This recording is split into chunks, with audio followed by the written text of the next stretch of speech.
जय सिया राम। लंका दहन 28 करी गरजा कपि बढ़ी लाग आकाश। श्री गणेशाय नमः। श्री जानकी वल्लभो विजयते। श्री रामचरितमानस पंचम सोपान सुंदर कांड श्लोक।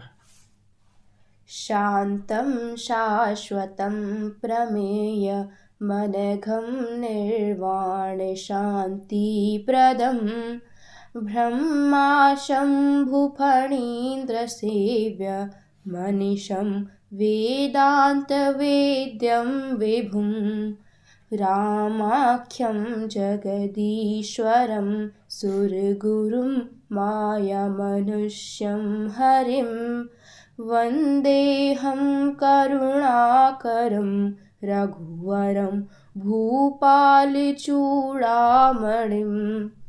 शांत, सनातन, अप्रमेय यानी प्रमाणों से परे, निष्पाप, मोक्ष रूप, परम शांति देने वाले ब्रह्म, शंभु और शेष जी से निरंतर सेवित, वेदांत के द्वारा जानने योग्य, सर्वव्यापक, देवताओं में सबसे बड़े, माया से मनुष्य रूप में दिखने वाले, समस्त पापों को हरने वाले, करुणा की खान, रघुकुल में श्रेष्ठ तथा राजाओं के शिरोमणि राम कहलाने वाले जगदीश्वर को मैं वंदना करता हूँ। नान्या स्पृहा रघुपते हृदय समदीये सत्यं वदामि च भवानिखिला आन्तरात्मा भक्तिं प्रयक्ष रघुपुङ्गव निर्भरां मे कामादि दोषरहितं कुरु मानसं च। हे रघुनाथ जी, मैं सत्य कहता हूँ और फिर आप सबके अंतरात्मा ही हैं। सब जानते ही हैं कि मेरे हृदय में दूसरी कोई इच्छा नहीं है। हे रघुकुल श्रेष्ठ, मुझे अपनी निर्भरा यानी पूर्ण भक्ति दीजिए और मेरे मन को काम आदि दोषों से रहित कीजिए।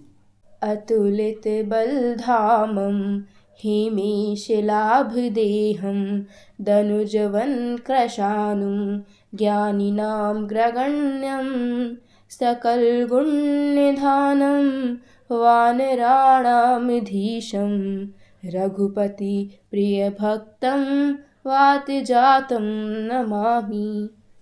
अतुल बल के धाम, सोने के पर्वत यानी सुमेरु के समान कांति युक्त शरीर वाले, दैत्य रूपी वन को ध्वंस करने के लिए अग्नि रूप ज्ञानियों में अग्रगण्य, संपूर्ण गुणों के निधान, वानरों के स्वामी श्री रघुनाथ जी के प्रिय भक्त पवन पुत्र श्री हनुमान जी को मैं प्रणाम करता हूँ। जामवंत के बचन सुहाए सुनि हनुमंत हृदय अति भाए तब लगी मोहि परिखे हूँ तुम भाई सही दुख कंद मूल फल खाई। जामवान के सुंदर वचन सुनकर हनुमान जी के हृदय को बहुत ही भाए। वे बोले, हे भाई, तुम लोग दुख सहकर कंद मूल फल खाकर तब तक मेरी राह देखना।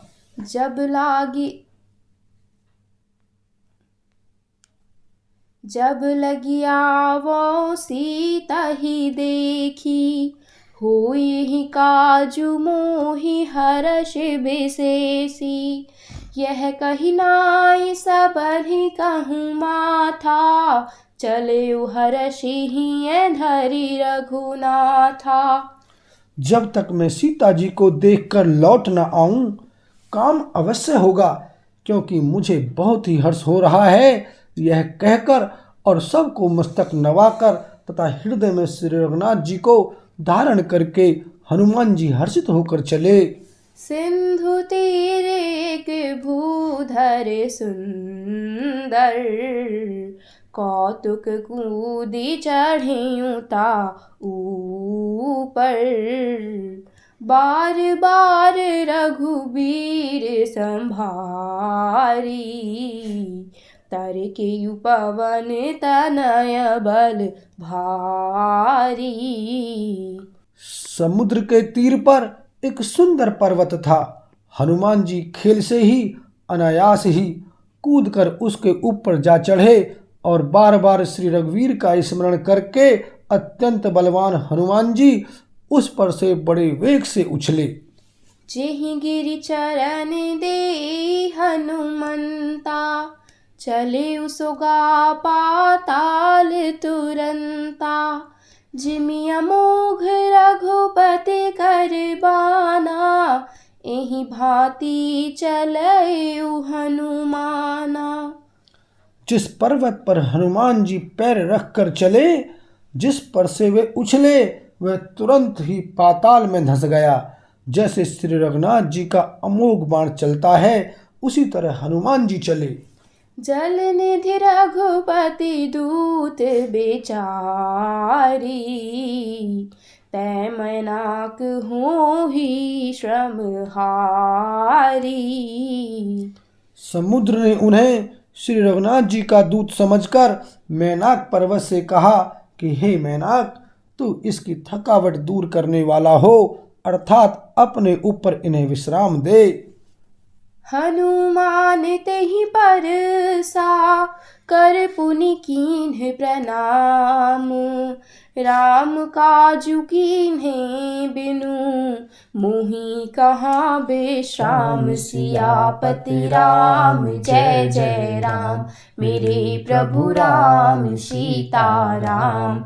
मंगल भवन अमंगल हारी, द्रवहु दशरथ अजर बिहारी। सिया राम। हनुमान जी ने उसे हाथों से छू दिया, फिर प्रणाम करके कहा, भाई श्री रामचंद्र जी का काम किए बिना मुझे विश्राम कहाँ। जात पवन सुत देवन देखा, जानै कहूँ बल बुद्धि विशेषा। सुरसा नाम अहिन कै माता, पठनी आई कहीं तेई बाता। देवताओं ने पवन पुत्र हनुमान जी को जाते हुए देखा। उनकी विशेष बल बुद्धि को जानने के लिए परीक्षार्थ उन्होंने सुरसा नामक सर्पों की माता को भेजा। उसने आकर हनुमान जी से यह बात कही, आजु सुरहन मोहि दीन आहारा, सुनत बचन कहा पवन कुमारा। राम काजु करे फिर मैं आवो, सीता कई सुधि प्रभु ही सुनावो। आज देवताओं ने मुझे भोजन दिया है। यह वचन सुनकर पवन कुमार हनुमान जी ने कहा, श्री राम जी का कार्य करके मैं लौट आऊं और सीता जी की खबर प्रभु को सुना दूं। तब तब बदन पैठी हूँ आई, सत्य कहूँ मोहि जान दे माई। कवने हूँ जतन दे नहीं जाना, ग्रससी न मोहि काहे हनुमाना। तब मैं आकर तुम्हारे मुंह में घुस जाऊंगा या तुम मुझे खा लेना। हे माता, मैं सत्य कहता हूँ, अभी मुझे जाने दें। जब किसी भी उपाय से उसने जाने नहीं दिया, तब हनुमान जी ने कहा, तो फिर मुझे खा न ले।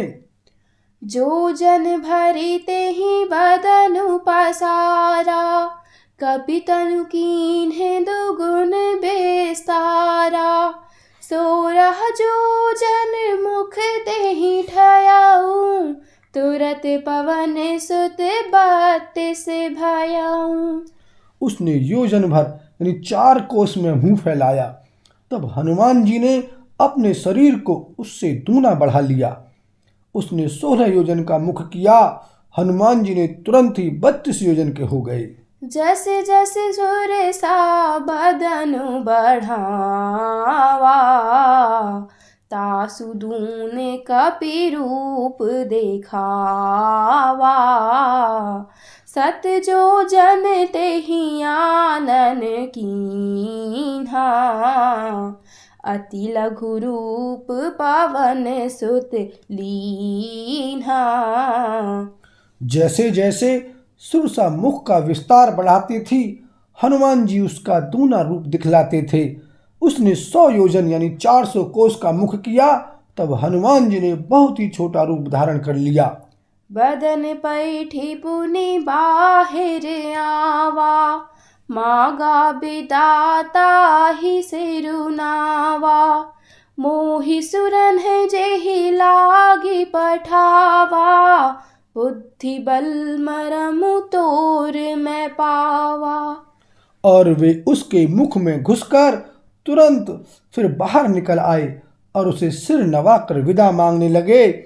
उसने कहा, मैंने तुम्हारे बुद्धि बल का भेद पा लिया, जिसके लिए देवताओं ने मुझे भेजा था। राम काज सब करे हूँ, तुम बल बुद्धि निधान। आशीष दे गई सो हर्षि चले हनुमान। सियापति राम जय जय राम, मेरे प्रभु राम सीताराम। मंगल भवन अमंगल हारी, द्रवहु सुदशरथ अजर बिहारी। सिया राम। तुम श्री रामचंद्र जी का सब कार्य करोगे, क्योंकि तुम बल बुद्धि के भंडार हो। यह आशीर्वाद देकर वह चली गई। तब हनुमान जी हर्षित होकर चले। निश्चर एक सिंधु महु रहाई, करी माया न भूके खग गहाई। जीव जंतु जे गगन उड़ाही, जल बिलो की तिन्ह के परिछाही। समुद्र में एक राक्षसी रहती थी। वह माया करके आकाश में उड़ते हुए पक्षियों को पकड़ लेती थी। आकाश में जो जीव जंतु उड़ा करते थे, वह जल में उनकी परछाई देखकर गहई छाह सक सो न उड़ाई। एहि विधि सदा गगन चर खाई। सोई छल हनुमान कहाँ कीन्हा, तासु कपटु कपितुर तहि चीन्हा। उस परछाई को पकड़ लेती थी, जिससे वे उड़ नहीं सकते थे और जल में गिर पड़ते थे। इस प्रकार वह सदा आकाश में उड़ने वाले जीवों को खाया करती थी। उसने वही छल हनुमान जी से भी किया। हनुमान जी ने तुरंत ही उसका कपट पहचान लिया। ताहि मारि मारुत सुत बीरा, बारिधि पार गयउ मति धीरा। तहाँ जाय देखी बन शोभा, गुंजत चंचरीक मधु लोभा। पवन पुत्र धीर बुद्धि वीर श्री हनुमान जी उसको मारकर समुद्र के पार गए। वहां जाकर उन्होंने वन की शोभा देखी। मधु पुष्प रस के लोभ से भौरे गुंजार कर रहे थे। नाना तरु फल फूल सुहाए, खग मृग वृंद देखी मन भाए। शैल विशाल देखी एक आगे, तापर धाई चढ़े भय त्यागे। अनेकों प्रकार के वृक्ष फल फूल से शोभित हैं। पक्षी और पशुओं के समूह को देखकर तो वे मन में बहुत ही प्रसन्न हुई। सामने एक विशाल पर्वत देखकर हनुमान जी भय त्याग कर उस पर दौड़कर जा चढ़े। उमा न कछु कपि के अधिकाई, प्रभु प्रताप जो कालहि खाई। गिरि पर चढ़ी लंका तेहि देखी, कहीं न जाई अति दुर्ग विशेषी। शिव जी कहते हैं, हे उमा, इसमें वानर हनुमान की कुछ बढ़ाई नहीं है। यह प्रभु का प्रताप है जो काल को भी खा जाता है। पर्वत पर चढ़कर उन्होंने लंका देखी। बहुत ही बड़ा किला है, कुछ कहा नहीं जाता। अति उतंग जल निधि जहु पासा, कनक कोट कर परम प्रकाशा। वह अत्यंत ऊंचा है, उसके चारों ओर समुद्र है। सोने के परकोटे यानी चार दीवारी का परम प्रकाश हो रहा है।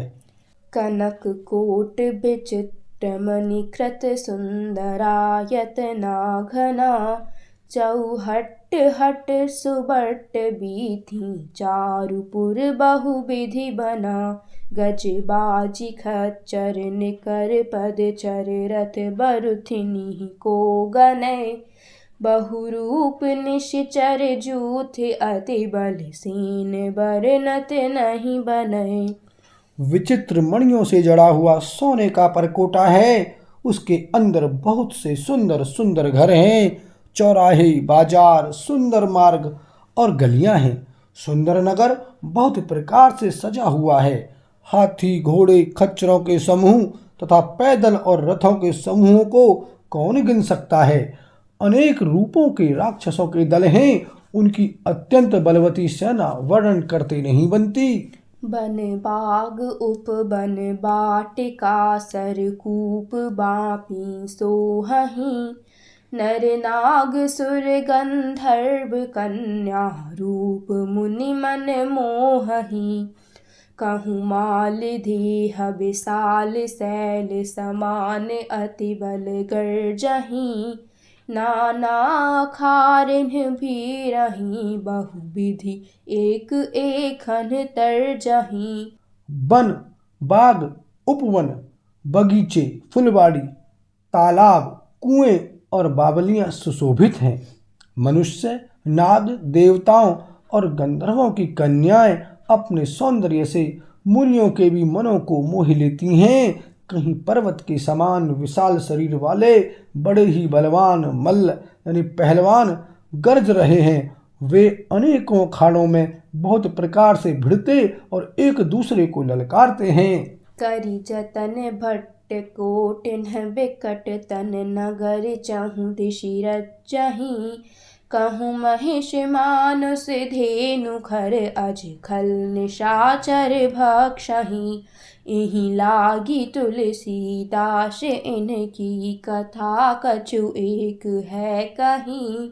रघुबीर सर तीरथ शरीरनि त्यागी गति पैहहि सहीं। भयंकर शरीर वाले करोड़ों योद्धा यत्न करके बड़ी सावधानी से नगर की चारों दिशाओं में सब ओर से रखवाली करते हैं। कहीं दुष्ट राक्षस भैंसों, मनुष्य, गायों, गधों और बकरों को खा रहे हैं। तुलसीदास ने इनकी कथा इसलिए कुछ थोड़ी सी कही है कि ये निश्चय ही श्री रामचंद्र जी के बाण रूपी तीर्थ में शरीरों को त्याग कर परम गति पावेंगे। पुर रखवारे देखी बहु कपि मन कीन्ह विचार। अति लघु रूप धरौन सी नगर करौं पैसार। सियापति राम जय जय राम, मेरे प्रभु राम सीताराम। मंगल भवन अमंगल हारी, द्रवहु दशरथ अजर बिहारी। नगर के बहुसंख्यक रखवालों को देखकर हनुमान जी ने मन में विचार किया कि अत्यंत छोटा रूप धरूं और रात के समय नगर में प्रवेश करूं। बोल सियावर रामचंद्र की जय।